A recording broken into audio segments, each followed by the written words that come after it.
Your contact center relationship is key, and so keeping quality, performance, productivity, efficiency going, absolutely key. You've got a lot of other things to do. That's why Tom Beam here at Epic Connections can be such a critical factor for success in your overall formula for acquiring and retaining customers. I'm visiting with Tom Beam again at Epic Connections. Tom, talk to us about the quality control. How do we maintain and make sure that end users are being serviced correctly, and that the clients that choose contact centers through Epic Connections are always happy? What do we do to ensure quality control? Well, Lynn, the key thing is training. The agents have to be trained. Yeah. In today's market, people want to take shortcuts and they want to get the agents on the phone or make their budget a little less by not investing in the training of the agents. We totally promote training. It has to happen. It has to be there. It's a key requirement right. at the beginning of the process, if you will. Yeah, and we've learned a lot about training, brain physiology, and all kinds of interesting research. Tell us, there are different kinds of learners, and just because we roll out a brochure or have somebody in a classroom for an hour or two doesn't necessarily mean they're fully trained, that they comprehend it, and they really know how to talk about the product line. Isn't that true? Oh, absolutely. Yeah. I found through my experience, when you're training an agent, some people are very visual. Yeah. Some people need to read it to understand it. So you have to incorporate both in your training program. Yeah, that was my take on it as well. All right, so that'd be number one. That's clearly a pillar, if you will, on the quality control program. What would be another one, Tom? What we like to do is a lot of calibration sessions as well. Calibration, what does that mean? I don't even understand. I think of calibrating an instrument or an engine in a car. Yeah, right. Calibration is where I get on the phone with the client. We're going to monitor the agents, and we're going to score this agent through a quality assessment form. And if we're scoring on the same points, a yes or a no, or a high score or a low score, we're calibrating in to get the performance that our client wants. Okay, so back up now. We have two different people who are listening to the agent converse with an end user.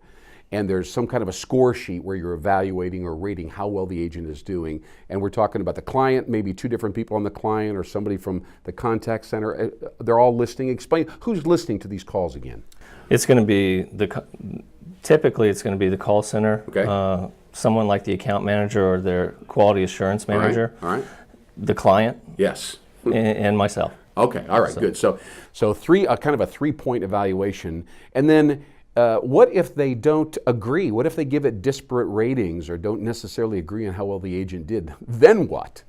Well, that's the whole point of the calibration. Yeah. And so we zero into understanding what the client's needs are, and communicating back and forth on what's the crucial point to the client on how they want their customers treated, how they want these calls handled.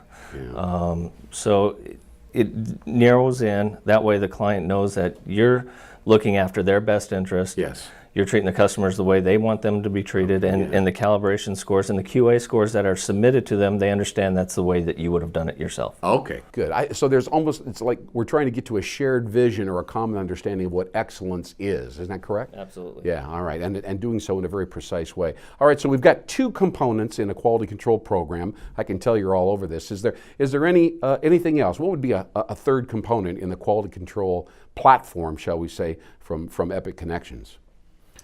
Well, the third thing I would point out that we try to, on a daily basis, go over 4 key points. Okay. So we're going to go over educating the reps on anything that's going on new with the client or with the product, if you will. All right, so education, very important. Can't disagree with that. The one key thing that agents almost hunger for is to be educated. They want the knowledge, they want the expertise so they can answer any of the questions. It's almost, we talk about end user engagement. We've got to engage the agent, don't we? And we engage them by constantly sharing with them things about the company and the product and so on, so they can really relate at an emotional level to the product. Absolutely. Yeah. So it's education. Then we're going to go information, anything new that's coming up. Okay. And then the third thing would be motivation. we're going to give the agents a lot of motivation to do well today. Oh, wow. Now that opens a wide door, because there's so many different ways to motivate people, and there have been so many failures, by the way, in motivation. It's not always the easiest thing to motivate an agent that's sitting in a cubicle and fielding 50 or 100 calls a day. It's not an easy thing to do. No, it's not. And I think a key part of that motivation is recognition. That's our fourth thing. So we're going to do recognition. We're going to recognize the agents for their top performance. Yeah. These contact center supervisors have a tough job, because every day they're coming up with these components. Every day they're trying to do this, and then they can always call Tom Beam at Epic Connections and say, I need a new idea to motivate the agents. Thanks so much for chatting with me. Tom Beam at Epic Connections. Make sure that you trust Tom Beam. He knows how to ensure quality control in behalf of your clients, your marketing department, and obviously your end user. I'm Lynn Hideraker, Director of Marketing. Thanks.